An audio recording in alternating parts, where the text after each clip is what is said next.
વિદ્યાર્થી મિત્રો, આપણા ધોરણ 10 ના પ્રથમ યુનિટના ચોથા ક્લાસની અંદર આપણે મળી રહ્યા છે. પ્રથમ 3 ક્લાસની અંદર આપણે અલગ અલગ 3 બાબતો વિશે ચર્ચા કરી ચૂક્યા છે. પ્રથમ ટોપિકમાં આપણે ટેક્સ ટુ ધ તાજનગર ચર્ચા કરી ચૂક્યા કે ગામના લોકોએ સ્વભંડોળથી સ્વખર્ચે રેલવે સ્ટેશન ઊભું કર્યું અને પોતાના ગામમાં મદદરૂપ થાય એવી વ્યવસ્થા ઊભી કરી.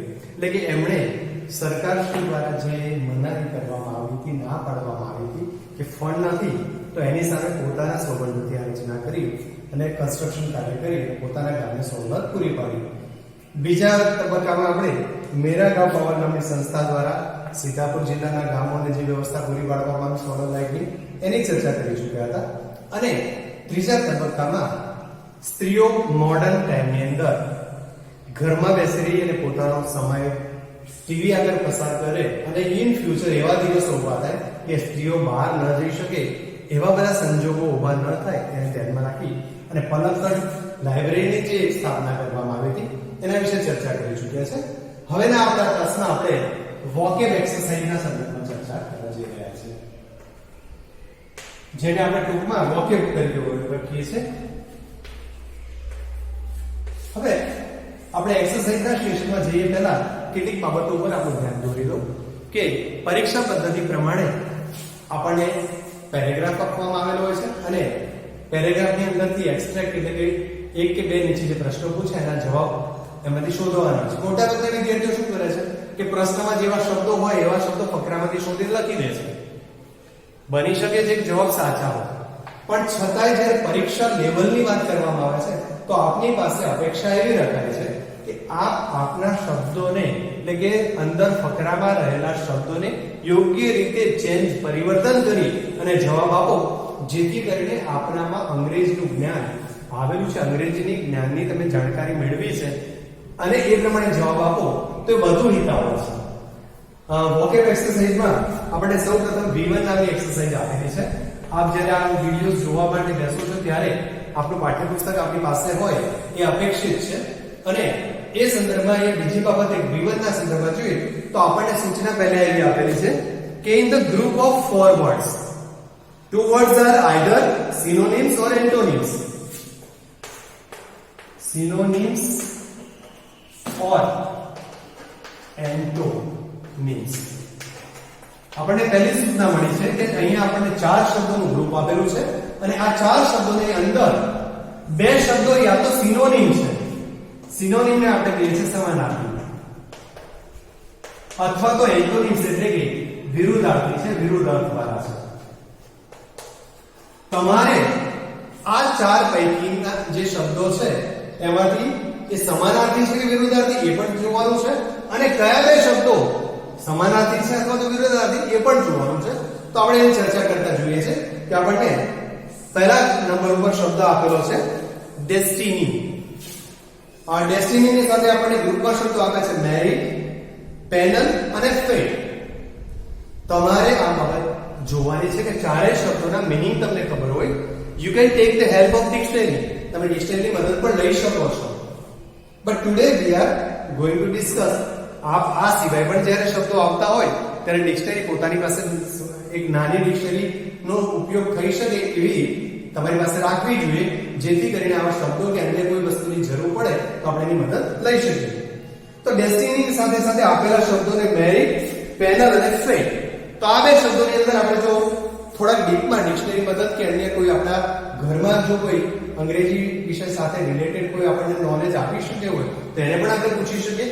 ટૂંકમાં આપણા પોતાના જ્ઞાનની સાથે સાથે અન્ય જે કોઈની પાસેથી આપણને શીખવા મળે એને પણ પૂછીને આપણે એની મદદ લઈ અને એકવાર જવાબને કરી લીધા પછી એ વસ્તુને યાદ રાખી અને ઇન ફ્યુચર આપણે પણ ઉપયોગ કરી શકીએ તો આ વસ્તુ આપણને ભવિષ્યમાં ઘણી બધી ફાયદાકારક થશે. આપણે અહીંયા આ શબ્દ પણ ડેસ્ટિનીની સાથે મેચ થતો શબ્દ છે ફેટ. એટલે કે તમે જ્યારે શબ્દ લખશો ડેસ્ટિની, અહીંયા આપણે બધા શબ્દો બોર્ડ પર નથી લખી રહ્યા, ખાલી એક્ઝામ્પલ પૂરતા શબ્દો આપેલા છે કે ડેસ્ટિની. તો આના ગ્રુપમાં આપેલા 4 શબ્દો છે મેરિટ, પેનલ અને ફેટ. તો આની અંદરથી આપણને ફેટ નામનો શબ્દ અહીંયા જોવા મળે છે. હવે આ બંને શબ્દોને જોવા જઈએ તો ડેસ્ટિનીનો મીનિંગ તો એનો મતલબ થાય છે ભાગ્ય. આપણને શબ્દ આપેલો મેરિટ, મેરિટ નો અર્થ થાય ગુણદોષ, અથવા તો ગુણાંકન, ત્રીજો શબ્દ હતો પેનલ, જે પેનલ બોર્ડના સંદર્ભમાં હતો, અને ચોથો શબ્દ છે ફેટ, તો એ શબ્દ છે ભાગ્ય. આપણે અહીંયા ભાગ્યને જો જોવા જઈએ તો આ બે શબ્દો આપણને મળ્યા છે કે આ ચારના ગ્રુપમાં ડેસ્ટિની અને ફેટ શબ્દો નજીકતા ધરાવે છે. પણ એ કયા પ્રકારની નજીકતા ધરાવે છે? તો અહીંયાથી આપણે જોવું પડશે કે સમાન છે કે વિરુદ્ધ છે.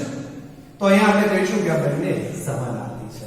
તો સામે તમને આ પ્રકારે S અને A એવું કંઈક આપેલું છે. જો એ શબ્દ સમાનાર્થી હોય તો તમારે S ની પર રાઉન્ડ મારવાનો છે, અને એ શબ્દ જો એન્ટોનિમ્સ હોય, વિરુદ્ધાર્થી હોય, તો તમારે એની સાથે રાઉન્ડ મારવાનું, મતલબ સર્કલ કરવાનું થશે. આપણે પહેલા શબ્દમાં જોઈએ તો ડેસ્ટિની ની સાથે ફેટ શબ્દ મેચ થાય છે, એ સિનોનિમ્સ છે, એટલે આપણે S ની ઉપર નિશાની કરીશું.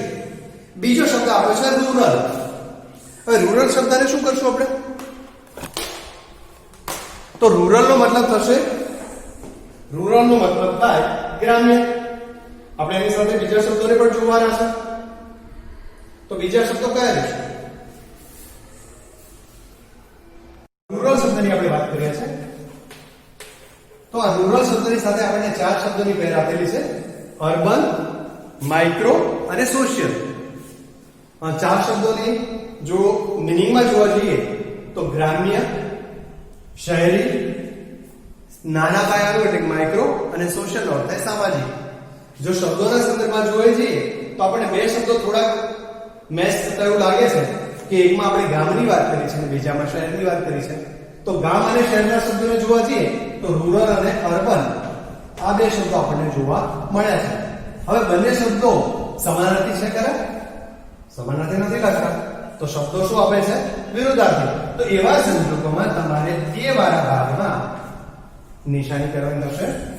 રૂરલ શબ્દ અને અર્બન શબ્દના નીચે અંડરલાઈન કરો, અને એના માટે આ બંને શબ્દો એન્ટોનિમ્સ છે, એટલે કે વિરુદ્ધાર્થી છે, તો એની ઉપર આપણે સર્કલ કરીશું.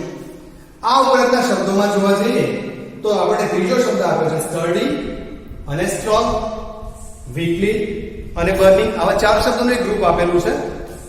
સ્ટડી નો મતલબ થાય છે મજબૂત હોય એવું, વીકલી અઠવાડિક છે, સ્ટ્રોંગ મજબૂત થશે, અને બર્નિંગ પ્રબળ ઈચ્છાવાળો. તો બર્નિંગ નો અર્થ થાય સળગતો.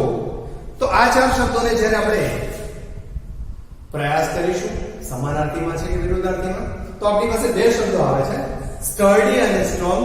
બંનેનો મતલબ થાય છે મજબૂત હોવું. તો આ બંને શબ્દો આપણે ત્યાં લિસ્ટમાં લઈશું, સ્ટર્ડી અને સ્ટ્રોંગ. તો આ બંને શબ્દોને આપણે પહેલા લિસ્ટમાંથી પસંદ કરવા પડશે કે S છે કે A છે. તો આપણને ખબર છે કે આ બંને શબ્દો સમાનાર્થી છે, તો આપણે S ની ઉપર રાઉન્ડ કરીશું. તો આ રીતે આપણે બાકીના જે શબ્દો આપેલા છે એ શબ્દોને પણ તમારે પૂર્ણ કરવાના રહેશે, એટલે આ એક્સરસાઇઝને તમારે પૂર્ણ કરવાની રહેશે. આ આપણી વોકેબની પહેલી એક્સરસાઇઝ હતી. 3 શબ્દો લીધા છે. એકા શબ્દ હજુ જોઈએ તો આપણને છેલ્લો શબ્દ આપ્યો છે ઓપોર્ચ્યુનિટી. 9 શબ્દો આપેલા છે, તો 9 પૈકીનો છેલ્લો શબ્દ ઓપોર્ચ્યુનિટીઝ છે. તો એના ગ્રુપને જોઈએ તો શું છે? તો આપણને શબ્દો આપ્યા છે ઓપોર્ચ્યુનિટી, વિઝડમ, ચાન્સ અને નોલેજ. ઓપોર્ચ્યુનિટીનો મીનિંગ આપણને ખબર છે, ઓપોર્ચ્યુનિટી એટલે તક, વિઝડમ જ્ઞાન, ચાન્સ તક, અને નોલેજ એટલે જ્ઞાન. તો આ શબ્દોની અંદર જો આપણે જોવા જઈશું તો આપણે કયા બે શબ્દો મળશે? નેચરલી, ઓપોર્ચ્યુનિટી અને ચાન્સ. તો આ બંને શબ્દોને આપણે અંડરલાઈન કરી લઈશું ચાર લીટીમાં, ઓપોર્ચ્યુનિટી અને એના પછીનો શબ્દ મળશે આપણને ચાન્સ. તો આ શબ્દોને તમે સિલેક્ટ કરી અને આગળ ચાલી શકો. તો ઓપોર્ચ્યુનિટીઝ ની સાથે સાથે ચાન્સ લીધા પછી આપણે એને S ને સિલેક્ટ કરશું. તો વિદ્યાર્થી મિત્રો આપણી આ પ્રથમ એક્સરસાઇઝ આ રીતે તમે કરી શકશો. હવે બીજી એક્સરસાઇઝ કઈ રીતે કરીશું? તો સૌપ્રથમ બીજી એક્સરસાઇઝની સૂચના વાંચી લઈએ. આપણને સૂચનામાં શું આપેલું છે? તો સૂચનામાં આપ્યું છે fill in the gaps with correct form of words in bold print. આપણે એક સૂચના આપી છે fill in the gaps with the correct form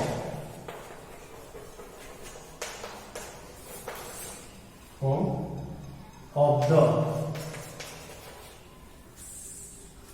word in bold print. Bold પ્રિન્ટમાં ઘાટા અક્ષરોમાં જે શબ્દ આપ્યો છે એનું યોગ્ય રૂપ બનાવી અને આપણને ખાલી જગ્યા પૂરવાની. આપણે એક એક્ઝામ્પલ આપેલું છે. શું એક્ઝામ્પલ ઉપર તો વી શબ્દ આપ્યો છે સેમ્પલ તરીકે ડિસાઇડ. હવે શબ્દ આપણને આપેલો છે decide, D C I D. આ ડિસાઇડ શબ્દના આપણે અલગ અલગ રૂપો એટલે કે કર્તા હોય, કર્તાના આધારે જે ક્રિયાપદ છે તો ક્રિયાપદનું ક્રિયા વિશેષણ, યા તો નામ હોય તો એડજેક્ટિવ, આવા બધા શબ્દોના જે રૂપો બને છે એ રૂપો આધારિત શબ્દ લીધો છે. તો આ ડિસાઇડ શબ્દ ઉપરથી આપણને ત્રણેક શબ્દો મળે છે. એક શબ્દ મળે છે ડિસિઝન, બીજો એક શબ્દ મળે છે decisively, D E C I S I V E L Y, અને ત્રીજો શબ્દ મળે છે ઇનડિસિસિવ. તો આ ત્રણ શબ્દોના આધારે તમને ત્રણ વાક્યો બનાવીને આપેલા છે. ફોર એક્ઝામ્પલ પહેલું વાક્ય છે we must come to a decision very soon as we are running a short of time.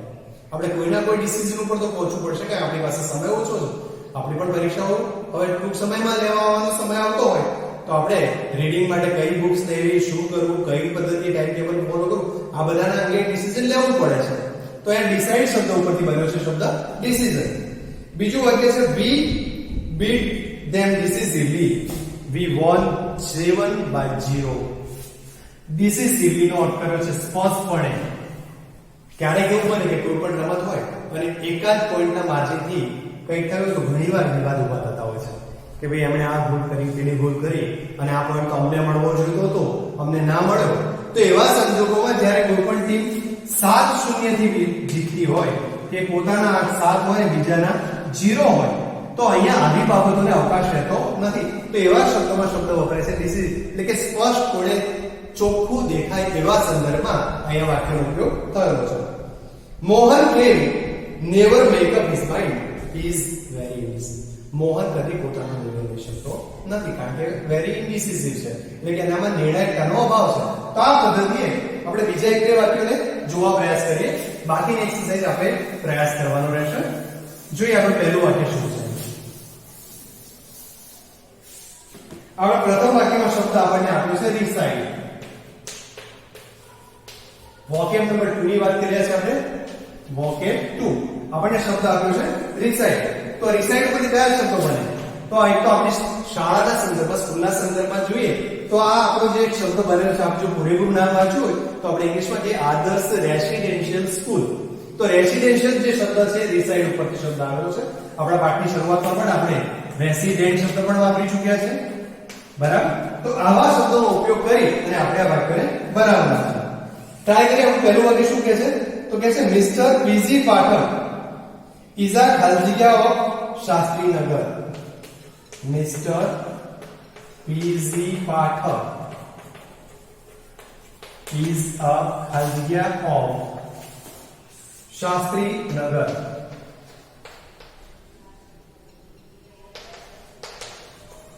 Nagar area. બીજું એક વાક્ય આપણે ત્યાં જ આપેલું છે the police ઇન્ક્વાયર્ડ.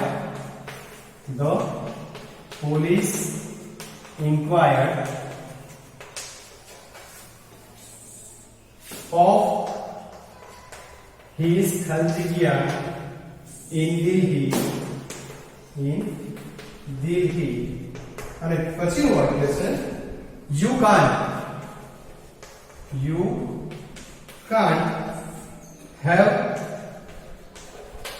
can't have a ration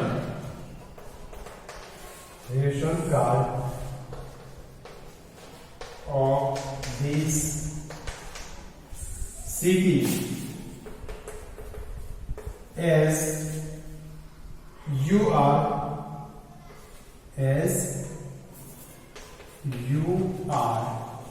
Khaljiya of this city. હવે આપણી પાસે આ ત્રણ જે ખાલજીયાઓ આપી છે, ત્રણ ખાલજીયાઓમાં આપણે આ રિસાઇડ શબ્દથી બનતા શબ્દોનો ઉપયોગ કરવાનો છે એટલે કે એના જે અલગ અલગ ફોર્મ્સ છે વર્બ એના આધારે એ શબ્દનો ઉપયોગ કરવાનો છે તો મિસ્ટર બીજી પાર્ટમાં શું કહીશું તો રિસાઇડ શબ્દ ઉપરથી મિસ્ટર બીજી પાર્ટ બીજા શબ્દ લઈએ છીએ આપણે resident of Shastrinagar area resident નો મતલબ થાય નિવાસી હું મિસ્ટર પીજી પાઠક એ શાસ્ત્રીનગર એરિયાના રહેવાસી છે બીજું વાક્ય આપણને આપ્યું છે the police inquired of his ખાલી જગ્યા ઇન્ક્વાયરી પોલીસે તપાસ કરી હવે રેસિડેન્ટ ની તપાસ નહીં થાય પણ એના રહેવાના જે મકાન છે એના સંદર્ભમાં લખો રેસિડેન્સી પોલીસે એની રેસિડેન્સી ની તપાસ કરી છે અને છેલ્લું વાક્ય કહે છે you can't have a ration card of this city તમને આ સિટીનું રેશન કાર્ડ ન મળી શકે કેમ તો યુ આર ખાલજીયા ઓફ ધીસ સિટી તમે આ શહેરના ખાલજીયા નથી એવું કહેવાનું છે તો શું કહેવું પડશે રેસિડેન્ટ ઉપરથી બનતો શબ્દ છે આપણી પાસે you are non resident you are non resident of this city તો અહીંયા આપણે ત્રણ બાબત ક્લિયર કરવા પ્રયાસ કર્યો છે કે રેસિડેન્ટ રિસાઇડ શબ્દ ઉપરથી રેસિડેન્ટ શબ્દ બન્યો રેસિડેન્સી શબ્દ બન્યો અને નોન રેસિડેન્ટ શબ્દ બન્યો છે સેમ રીતે આપણે બીજો એક શબ્દ ઉપયોગમાં લેવા જઈ રહ્યા છે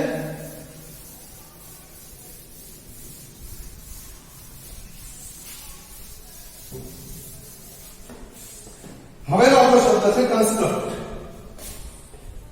CONSTRUCT કન્સ્ટ્રક્ટ શબ્દ ઉપરથી કયા કયા શબ્દો બને છે તો એક તો આપણે જાણીએ છીએ કન્સ્ટ્રક્શન આ શબ્દ બની શકે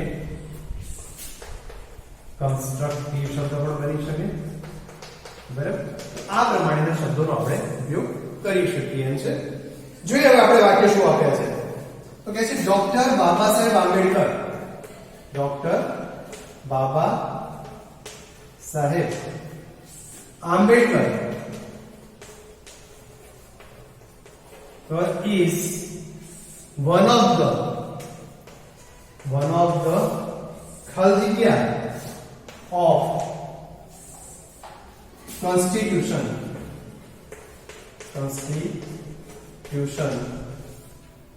of our country બીજું વાક્ય છે student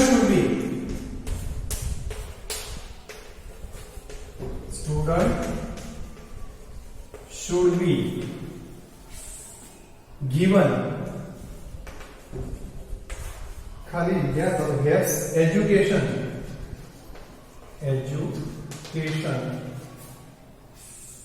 rather than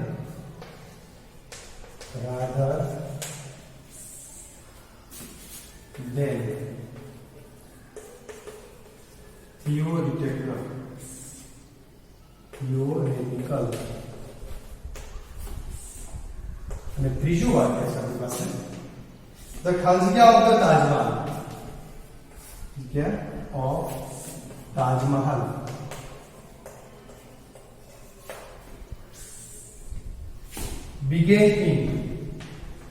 began in 1632 by Shah Jahan તો અહીંયા આપણે આ કન્સ્ટ્રક્ટ શબ્દ ઉપરથી ત્રણ શબ્દોનો ઉપયોગ કરી અને આપણે આ ત્રણ ખાલજીયાઓ પૂરવાની થશે ફરી જો આપણું પહેલું વાક્ય શું કહે છે doctor Baba Saheb Ambedkar is one of the ખાલજીયા of constitution of our country constitution નો અર્થ થાય બંધારણ our country આપણા દેશનું બંધારણ આપણે જોઈએ છીએ કન્સ્ટ્રક્ટ શબ્દ કન્સ્ટ્રક્ટ એટલે બાંધકામ કરવું કન્સ્ટ્રક્ટ ઉપરથી શબ્દ જેમ કંડક્ટ ઉપરથી કંડક્ટર ડ્રાઈવ ઉપરથી ડ્રાઈવર ટીચ ઉપરથી ટીચર તો કન્સ્ટ્રક્ટ ઉપરથી શબ્દ બની શકે કન્સ્ટ્રક્ટર તો આપણે અહીંયા લખી શકીએ the Baba Saheb Ambedkar doctor Baba Saheb Ambedkar is one of the constructor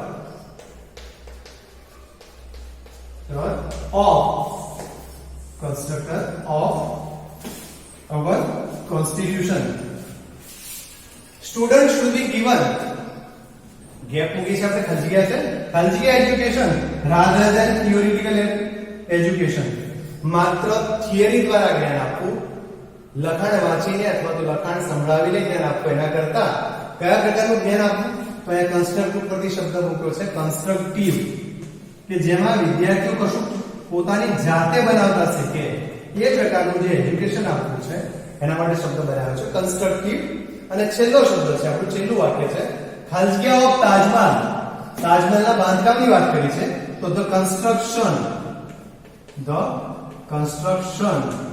of Taj Mahal began in 1632 by Shahjahan.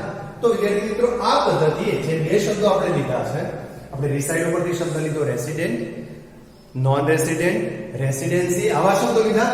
Construct ઉપરથી લીધો શબ્દ કન્સ્ટ્રક્ટર, કન્સ્ટ્રક્શન, કન્સ્ટ્રક્ટિવ. તો આ શબ્દોની સાથે સાથે બીજા પણ જે શબ્દો આપણને આપેલા છે એના કેટલાક રૂપોની ચર્ચા કરી લઈએ. એક્સરસાઇઝ ખાલજીયામાં આપણે કઈ રીતે પૂરવાના એમાં થોડો પ્રયાસ આપણા લેવલે થશે અને ન સમજાય તો પૂછી લેશું. ત્રીજો શબ્દ છે આપણી પાસે સ્ટ્રોંગ. સ્ટ્રોંગ ઉપરથી કયા કયા શબ્દો બની શકે? તો સ્ટ્રોંગ ઉપરથી શબ્દ બને સ્ટ્રોંગલી, સ્ટ્રોંગર, સ્ટ્રેન્ગલ. આવા બધા શબ્દોનો ઉપયોગ આપણે કરી શકીએ છીએ. પાવર શબ્દ ઉપરથી, તો પાવર ઉપરથી પાવરફુલ, પાવરફુલી. પાવરની આગળ પ્રિફિક્સ લગાડીએ તો એમ્પાવર શબ્દ પણ આપણે પલકર લાઇબ્રેરીમાં એમ્પાવરમેન્ટ શબ્દ પણ શીખી ગયા છે, તો એમ્પાવર જેવા શબ્દોનો ઉપયોગ પણ કરી શકીએ. તો આ પદ્ધતિએ આપણે V2 નામની જે આપણી ગ્રામેટિકલ એક્સરસાઇઝ, વોકેબ વાળી એક્સરસાઇઝ છે એને આપણે આપણી સ્વાધ્યાયની નોટમાં લખવાની છે. હવે આપણે ત્રીજી એક્સરસાઇઝ તરફ જવા જઈએ છીએ કે આપણને વર્ડ ફોર્મેશન એટલે કે વર્ડ બિલ્ડિંગના સંદર્ભમાં કેટલાક શબ્દો આપ્યા છે. તમારે આપેલા શબ્દોનો ઉપયોગ વાક્યમાં કઈ રીતે કરવો એના વિશે વિચારવાનું છે. પહેલો શબ્દ આપણને આપ્યો છે ઇન્ફોર્મ. હવે ઇન્ફોર્મ ઉપરથી જે રીતે અહીંયા કન્સ્ટ્રક્ટ ઉપરથી કન્સ્ટ્રક્ટર, કન્સ્ટ્રક્ટિવ આ શબ્દો બનાવ્યા, તો ઇન્ફોર્મ ઉપરથી કયા કયા શબ્દો બની શકે એ આપણે વિચારવાનું થશે. તો આપણે જાણીએ છીએ ઇન્ફોર્મ ઉપરથી ઇન્ફોર્મર, માહિતી આપનાર વ્યક્તિ. Mister Patel is ઇન્ફોર્મર of the police. Mister Patel પોલીસના ઇન્ફોર્મર છે. ઇન્ફોર્મ ઉપરથી શબ્દ બને information. Do you know the information about mister Patel? શું તમે મિસ્ટર પટેલ વિશે કોઈ માહિતી જાણો છો? તો આ પ્રમાણે ઇન્ફોર્મ પરથી શબ્દ ઇન્ફોર્મેશન, ઇન્ફોર્મર જેવા શબ્દો બની શકે. ડિરેક્ટ, ડિરેક્ટ ઉપરથી શબ્દ ડિરેક્શન, ડિરેક્ટિવ્સ. આ પ્રમાણેના શબ્દોનો ઉપયોગ પણ આપણે વાક્ય પ્રયોગ કરી શકીએ છીએ. બ્યુટી, બ્યુટી ઉપરથી બ્યુટીફુલ, બ્યુટીનેસ જેવા શબ્દોનો ઉપયોગ કરીને વાક્ય પ્રયોગ આપણે કરી શકીએ. તો આ જ પદ્ધતિએ આપણે V3 નામની એક્સરસાઇઝને પણ આપણી સ્વાધ્યાયની નોટમાં કરવાની છે. હવે એના આગળના સંદર્ભમાં જોઈએ તો આપણે બીજી એક્સરસાઇઝની સૂચના આપી છે complete the sentences selecting the proper word from the brackets. આપણા બ્રેકેટની અંદર આપણને બે વર્ડ્સ આપ્યા છે. આ બે વર્ડમાંથી પ્રોપર વર્ડ, યોગ્ય શબ્દ કયો છે એ જોઈને આપણે ખાલસિયા પૂરવાનો પ્રયાસ કરવાનો છે. જોઈએ આપણું પહેલું વાક્ય શું કહે છે. આરજુ wanted a job of an officer. આપણે વાક્ય આપ્યું છે કે આરજુ ઓફિસરની જોબ ની અપેક્ષા છે. આરજુ wanted a job an officer, so she ખાલસિયા ફોર ધ જોબ. અને એટલે એને જોબ માટે ખાલસિયા કરી. કૌંસમાં આપણે બ્રેકેટ્સ ની અંદર બે વર્ડ્સ આપ્યા છે, એપ્લાઇડ અને વર્ક. તો સૌપ્રથમ તો આપણને એપ્લાઇડ અને વર્ક શબ્દનો મીનિંગ ખબર હોવી જોઈએ. એપ્લાઇડ નો અર્થ થાય એપ્લાય કરવું, અરજી કરવી, જ્યારે વર્ક નો અર્થ થાય કામ કરવું. અહીંયા આપણો બંધ બેસતો શબ્દ કયો રહેશે? વર્કડ રહેશે? ના, અહીંયા એના આઈપીએસ ઓફિસર બનવું છે કોઈ પણ પ્રકાર, તો એને મહેનત તો કરવી પડશે પણ સાથે સાથે અરજી પણ કરવી પડશે. તો અહીંયા આપણે એપ્લાઇડ અને વર્ક શબ્દ પૈકી આપણે એપ્લાઇડ શબ્દને સિલેક્ટ કરીએ તો આપણી જવાબ આ રીતે થઈ શકે. આરજુ wanted a job of an officer, so she applied for the job. બીજું વાક્ય આપણને આપ્યું છે our society gets rupees 3,50,000 for relief fund નો રાહત ફાળો. અમારી સોસાયટીએ 3.5 લાખ રૂપિયા રાહત ફાળો. હવે આપણને બે શબ્દો આપ્યા છે પુલેડિંગ અને કેવ. ઘેવનો અર્થ થાય આપવું, પોલેટિંગ નો મતલબ થાય એકત્રિત કરવું. તો સૌપ્રથમ આપવાની વાત પછી આવે, પહેલા એકત્રિત કરવું પડે. તો આપણે પુલેડ ઇન શબ્દનો ઉપયોગ કરી શકીએ તો વાક્ય આપણું આવું બનશે. Our society pulled in rupees 3,50,000 for the relief fund. રાહત આપણે જાણીએ છીએ કે અત્યારે કોરોનાની મહામારી ચાલી રહી છે, ઘણા બધા પરિવારોને એની અસર પણ થઈ છે, તો સરકારશ્રી દ્વારા પણ આવા રાહત ફંડ અંગેની જાહેરાતો થયેલી છે. તો ગામના લોકો એવું વિચારી શકે કે આપણી સોસાયટીના લોકો પણ એવું વિચારી શકે કે થોડા પૈસા ભેગા કરી અને સીએમ ફંડ કે પીએમ ફંડમાં આપણે આપી શકીએ. તો અહીંયા પુલેડિંગ શબ્દનો ઉપયોગ આપણે આ ખાલી જગ્યામાં કરી શકીએ છીએ. પછીના વાક્યમાં આપણે આપ્યું છે Anandnagar has no electricity, so the GB is going to establish ખાલી જગ્યા there. આનંદનગરમાં ઇલેક્ટ્રિસિટીની વ્યવસ્થા નથી, તો જીબી કશું કરવા જઈ રહી છે? શું કરવા જઈ રહી છે? આપણે બે ઓપ્શન આપેલા છે કૌંસમાં, મિની ગ્રીડ અને મિની ગ્રીડ. પણ અહીંયા મિની ગ્રીડ શબ્દમાં ગ્રીડનો સ્વરૂપ આપણે ખાસ ચકાસવાનો છે, જેના સંદર્ભમાં આપણે આપની ઉપર જવાબની અપેક્ષા છોડીએ છીએ કે ગ્રીડ શબ્દનો મીનિંગ ડિક્શનરીમાંથી શોધવા પ્રયાસ કરો અને સાચો શબ્દ સિલેક્ટ કરો.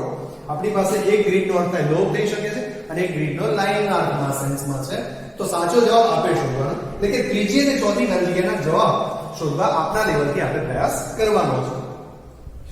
હવે એના પછીની એક્સરસાઇઝમાં જોઈએ છે તો make meaningful sentence placing the proper word at the proper place. Proper word proper place શબ્દો અહીંયા આપણે ધ્યાનમાં લેવાના છે કે પ્રોપર વર્ડ અને પ્રોપર પ્લેસ, યોગ્ય શબ્દ યોગ્ય જગ્યાએ. આ પદ્ધતિ આપણે એક્સરસાઇઝ એટલે વાક્ય બનાવવાનો પ્રયાસ કરવાનો છે અને એને આગળ કામમાં લેવાના છે, ઉપયોગમાં લેવાના થાય છે. પરીક્ષાની અંદર વર્ડ બિલ્ડિંગના નામે આપણે ખાલી જગ્યાઓ આવે છે, 2 થી 3 માર્કમાં આપણને પૂછાય છે. આપણે અહીંયા ફોકસ કર્યા છે પ્રોપર વર્ડ પ્રોપર પ્લેસ યોગ્ય શબ્દ યોગ્ય જગ્યાએ મૂકો. હવે આપણને શબ્દો અહીંયા આપેલા છે. The people of Bhavnagar have the demand for. The people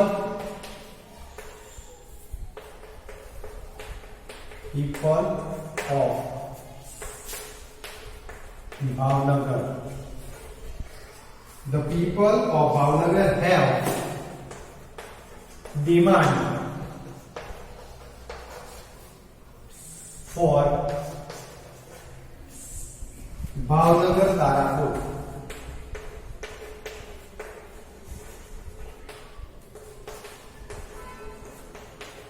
Bhavnagar Tarapur railway line for many years. Brackets માં આપણે બે શબ્દો આપ્યા છે, ઇન્ક્રીઝ અને બીજો શબ્દ આપ્યો છે raise. The people of Bhavnagar have demand. અહીંયા ડિમાન્ડ શબ્દને આપણે ધ્યાનમાં લેવાનો છે. ડિમાન્ડ કરી છે, માંગણી કરી છે. શાના માટે માંગણી કરી છે? કે ભાવનગર તારાપુર રેલવે લાઈન નાખવામાં આવે, શરૂ કરવામાં આવે રેલવે. તો અહીંયા ઇન્ક્રીઝ અને રેઝ માંથી કયો શબ્દ પસંદ કરી શકીએ? તો આપણે ખબર છે ઇન્ક્રીઝ નો અર્થ થાય વધારો કરવો. કઈક વસ્તુની અંદર વધારો થાય, ધારો કે સેલરી ની અંદર ઇન્ક્રીમેન્ટ છૂટતો, તો ઇન્ક્રીઝ શબ્દ ત્યાં પણ આવે ઇન્ક્રીમેન્ટ ના સેન્સમાં. ઇન્ક્રીઝ ને વધારો થવો, રેઝ ને ઊભું કરવું, શરૂઆત કરવી, માંગણી કરવી. તો અહીંયા આપણે રેઝ શબ્દનો ઉપયોગ આ ડિમાન્ડ શબ્દની જગ્યાએ કરી ને વાક્ય ફરીથી લખવાનું થશે. તો એક વાક્ય બનશે તો the people of Bhavnagar have raised. Demand શબ્દની જગ્યાએ રેઝ શબ્દનો ઉપયોગ થશે. શું કર્યું છે? Have raised for Bhavnagar Tarapur railway line for many years. ઘણા વર્ષો સુધી એમણે આ વસ્તુની માંગણી કરી છે. તો આ વાક્યમાં આપણે રેઝ શબ્દનો ઉપયોગ કરી અને વાક્ય લખવાનું થશે. કઈ રીતે લખશું? Have raise demand. આ બંને શબ્દો સાથે અહીંયા આપણે રેઝ લખી દઈશું. કારણ આપણે અહીંયા કહ્યું કે પ્રોપર વર્ડ પ્રોપર જગ્યા છે, તો અહીંયા આપણે એ વસ્તુને મૂકી દઈશું. હવે એના પછીનું વાક્ય છે our government has started a scheme of giving bulbs to the people. ઓપ્શનમાં આપણે બે વસ્તુ આપી છે, CFL અને LED. બીજા વાક્યની અંદર આપણને આવું કંઈક આપ્યું છે, our government has started a scheme of giving bulbs to the people. સરકારે બલ્બ આપવાની એક સ્કીમ બનાવી છે, પણ કયા પ્રકારના બલ્બ આપે છે?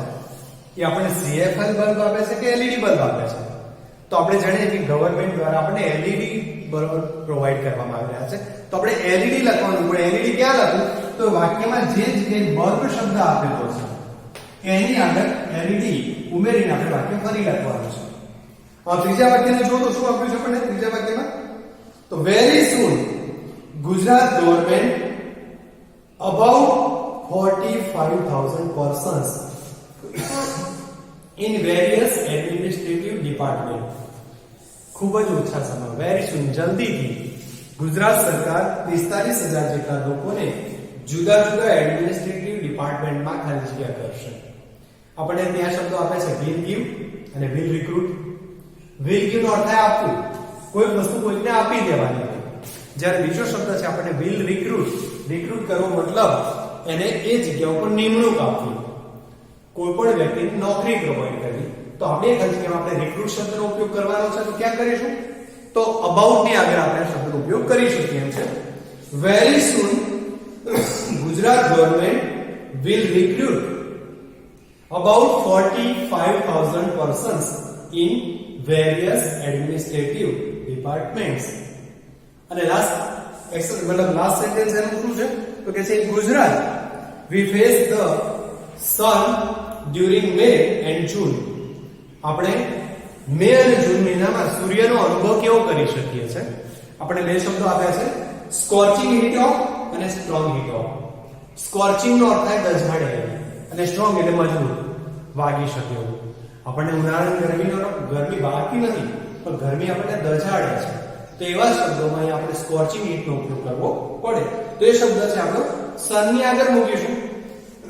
In Gujarat we face the scorching heat of sun during May and June. તો આ પદ્ધતિ પ્રમાણે આપણી V4 ની એક્સરસાઇઝ આપણે આપણી સ્વાધ્યાયની નોટમાં લખવાની છે. હવે આપણા પાઠની અંદર જો તમે ત્રણેય પેરેગ્રાફ્સ જે આપ્યા હતા, ટ્રેક્સ ટુ તાજનગર, MGB ના સંદર્ભમાં આપણું સીતાપુર સ્લાઇડ અને પલક લાઇબ્રેરી, તો એના સંદર્ભમાં આપણે વાક્ય સાચા છે કે ખોટા એ વસ્તુને પણ આપણે જોઈ શકીએ છીએ. તો આપણે ટ્રુ કે ફોલ્સ નક્કી કરી એક કે બે વાક્યો આપણે જોઈએ છે. બાકીના આપણે સેલ્ફ સ્ટડી દ્વારા પાઠનો અભ્યાસ કરી, વાંચન કરી અને ત્યારબાદ એ વસ્તુ કરવાની રહેશે. એના આધારે વસ્તુ વાક્ય જોઈએ તો યોગ્ય જગ્યાએ કાળ વપરાયો છે કે નહીં એ વસ્તુ પણ તમને પૂછી શકાય છે. તો અહીંયા આ વસ્તુ કરવામાં આવેલી છે. We visited Goga last week. We visited Goga last week because we wanted to launch a new project. અમે ગોગાની મુલાકાત લીધી કારણ કે અમારે એ સ્થળ પર એક નવો પ્રોજેક્ટ બનાવવો હતો. તો આ વાક્યમાં વિઝિટ નું રીઝન આપ્યું છે લોન્ચ પ્રોગ્રામ અથવા તો પ્રોજેક્ટ. તો વાક્ય સાચું છે કે ખોટું? તો વિઝિટ કરીએ તો ક્યાં કંઈક આપણો પર્પસ છે. તો આ વાક્યને આપણે ત્યાં પર્પસ આપ્યો છે લોન્ચ કરવું, બનાવવું, સ્થાપિત કરવું. તો આપણે ટ્રુ માં લઈ જઈએ છે. બીજું એક વાક્ય જોઈએ, there are lunar banners in our village. અહીંયા શબ્દો પર ધ્યાન આપીએ છે.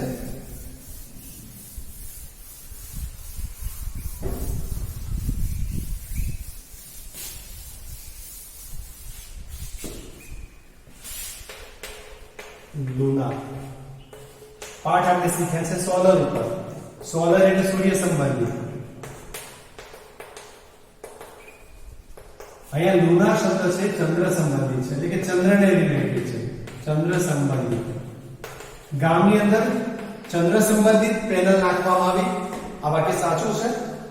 આપણે ચંદ્રની વાત કરી જ નથી, વાક્ય સોલર ની છે એટલે વાક્ય કેવું થશે? ફોલ્સ થશે. તમારે લુના ના બદલે સોલર નાખીને વાક્ય ફરી લખવાનું થઈ શકે છે. બીજું એક વાક્ય આપ્યું છે, solar power. Solar power is a smokeful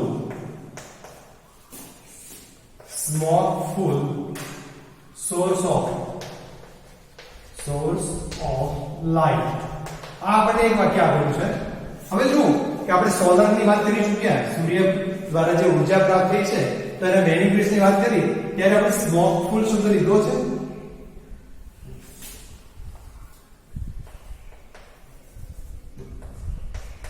સ્મોકફુલ શબ્દ અહીંયા આપેલો છે.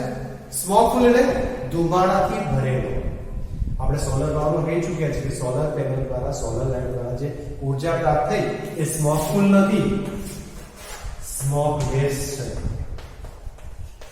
તો આ પદ્ધતિએ આપણે જે શબ્દ ખોટો વપરાયો છે તો એ વાક્યને ફોલ્સ લખી અને ખોટા વપરાયેલા શબ્દની જગ્યાએ સાચો શબ્દ શું હોઈ શકે એનો ઉપયોગ કરી અને આ એક્સરસાઇઝ કરવાની છે. આગળનું એક વાક્ય પણ હજુ વધુ જોઈએ છે. તો in recent times most people use fluorescent lamp. અહીંયા આપણે શબ્દ આપ્યો છે ફ્લોરેસન્ટ.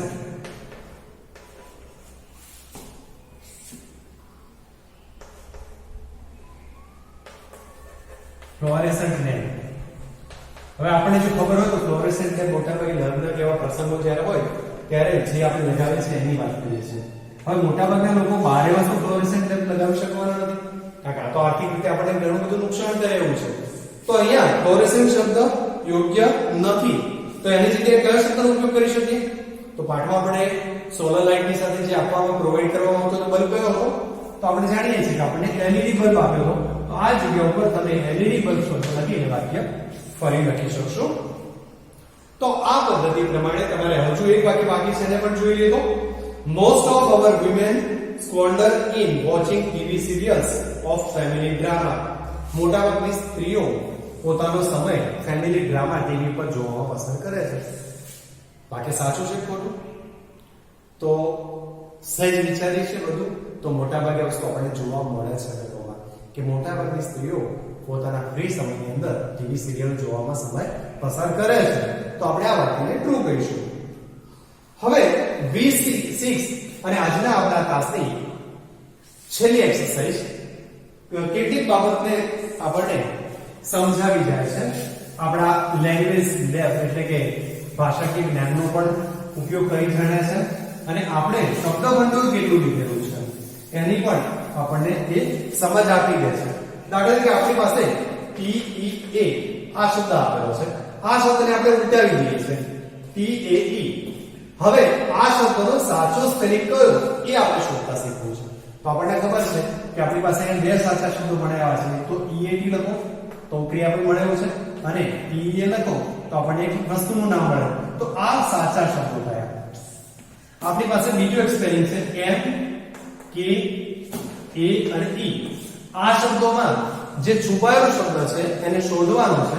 તો આપણે શબ્દ શોધી શકીએ છીએ કે M A K A એટલે બનાવો.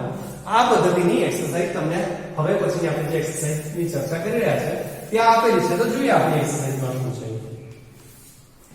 Rearrange the letter of word.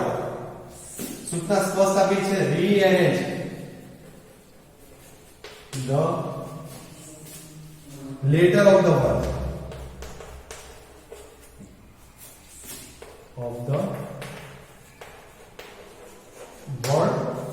in the brackets.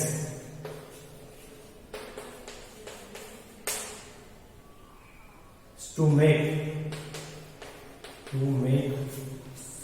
the sentence meaningful.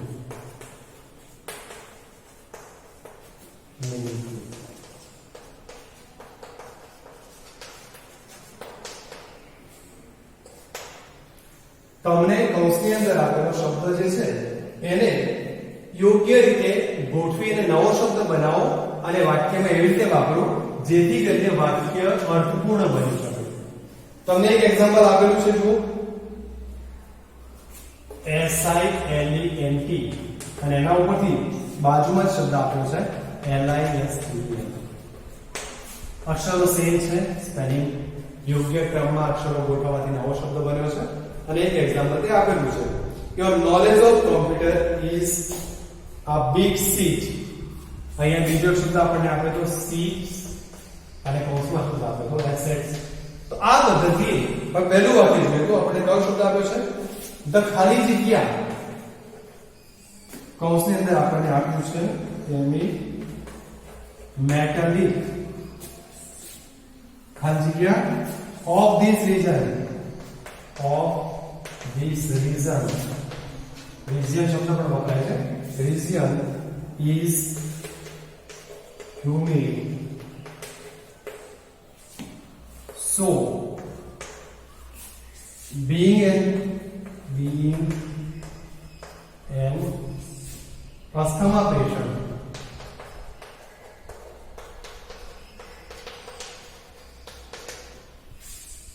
you can't stay here. You can't stay here.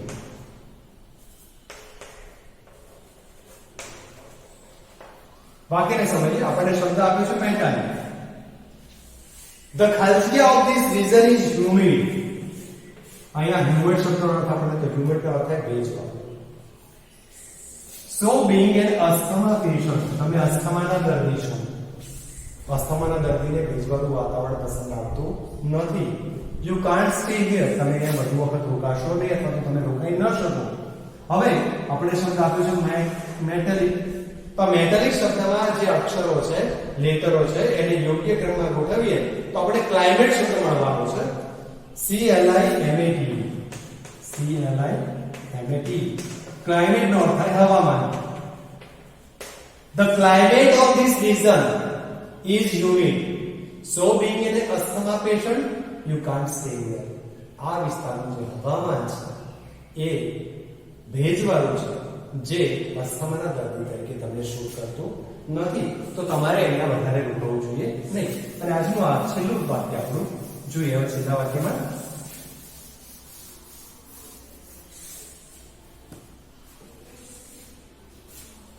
Doctor Batra's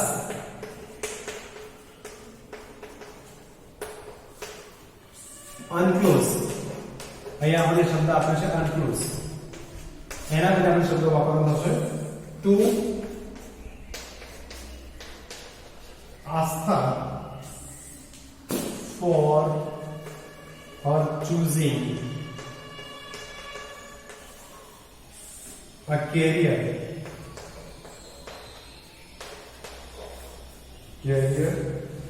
proved fruitful. અહીં આપણે અનક્લોઝ શબ્દનો ઉપયોગ કરવાનો છે. Doctor Batra's Aastha for her choosing a career. આસ્થાને એની કેરિયર ચૂઝ કરવા માટે સલાહ આપી છે, કાઉન્સેલ કર્યું છે. તો અનક્લોઝ શબ્દના બદલે આપણે આ કાઉન્સેલ શબ્દનો ઉપયોગ કરવાનો છે. COUNSEL. આ પદ્ધતિથી તમારે આ એક્સરસાઇઝ પર લખવા પ્રયાસ કરવાનો છે. પરીક્ષા માટે આ વસ્તુ ખૂબ જ ઉપયોગી છે. જેટલા બની શકે એટલા સમય મળે ત્યારે શબ્દ ભંડોળ વધે માટે દિવસના 4 થી 5 શબ્દોને નવા સ્પેલિંગને તૈયાર કરતા રહો. આગળના પેજમાં આપણે આના પછીની એક્સરસાઇઝ સાથે ફરી મળીએ છીએ. Okay, thank you.